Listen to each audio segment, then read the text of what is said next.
Each and every one of us fall somewhere in that spectrum between male and female.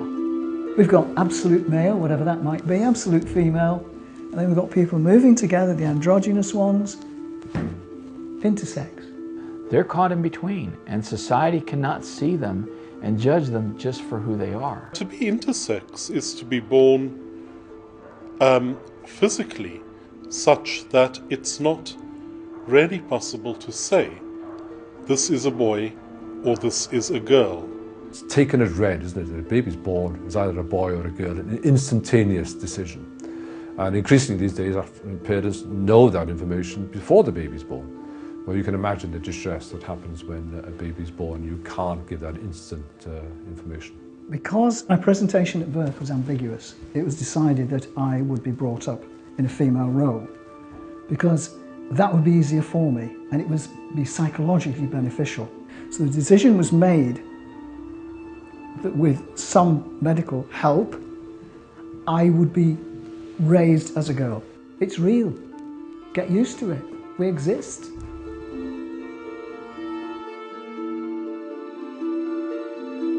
In the animal kingdom, hermaphrodites are not that rare, for instance, like the snail. And there's also a fish species that actually changes male to female at some point in their lives. The real focus is on the biology. Many are born with a variation towards one side of the spectrum or the other.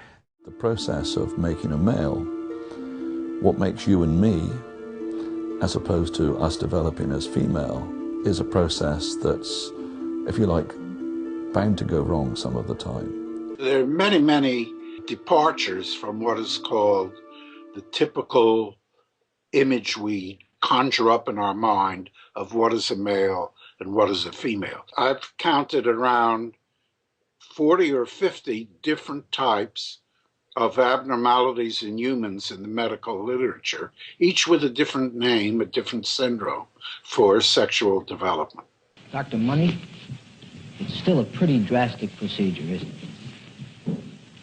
Well, it's a drastic procedure by your standards and mine, but for the people who are living in desperation, perhaps the best way to understand it is that it seems no more drastic to them than circumcision. Since the 1960s, generations of intersex children have been surgically reassigned to a sex that seems to be the easiest for surgery to achieve.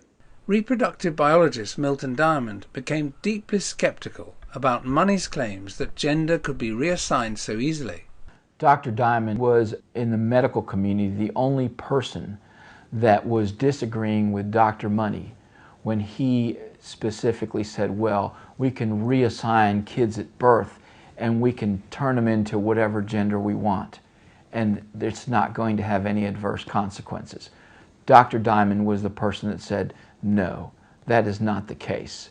What we're talking about are the natural varieties of human condition. When people talk about female genital mutilation, they usually apply it to these immigrants are doing this. All these people that live in places like Africa and India are doing this. This could never happen here, but it is happening here. It just has a different name. It's called surgical reassignment. The way intersex people are treated by the law varies enormously from country to country. The most progressive government in terms of intersex and the issue of a third gender is actually the Australian government. The Australian government now has to where you don't have to classify yourself as a male or a female on your passport.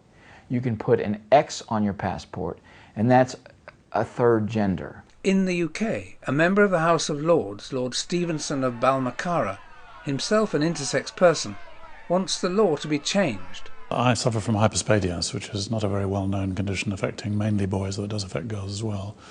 And it's a problem that probably now about 1 in 150, 1 in 200 boys are born with every year. We've got to have a different way of addressing this. I mean, and in some countries, I understand they are beginning to move towards a recognition of intersex as being a perfectly legitimate label, which does describe what people have and doesn't require that birth certificates are changed or anything else is altered later in life, because at the appropriate time, the sex becomes obvious and the gender and the sex can be aligned, and that seems a very appropriate way of doing it if we can get there. Nepal is another country which has recently officially recognised that people can have an intermediate gender. But whatever the law states, many people find it hard to accept intersex people as they are. I think that there is a difference between a male and female brain. I would feel as though probably everybody is involved in the grey area in between. We've found experts who can tell us about significant environmental factors which may be changing the proportion of intersex people born today. In the animal kingdom, there's good evidence now that exposure to environmental chemicals can produce these changes. From a purely logical point of view, you would argue that probably the answer is yes, that some of these individuals are going to end up the way they are because of events that are non-genetic, that are events that are due to environmental lifestyle impacts.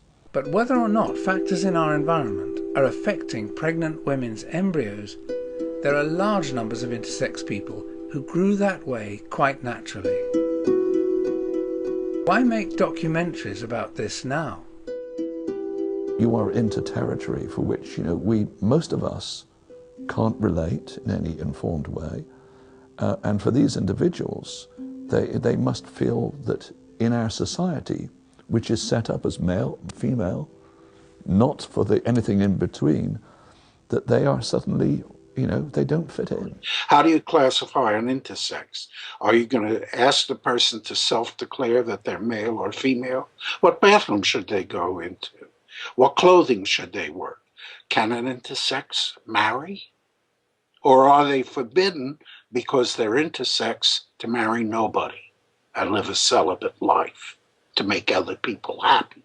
Because they have a dualism in their mind that there is only a male or a female, and don't bother me with gene mutations and chromosomes and biology and nature. I don't care. I only want the truth, male or female, and keep it precise. That's a mistake.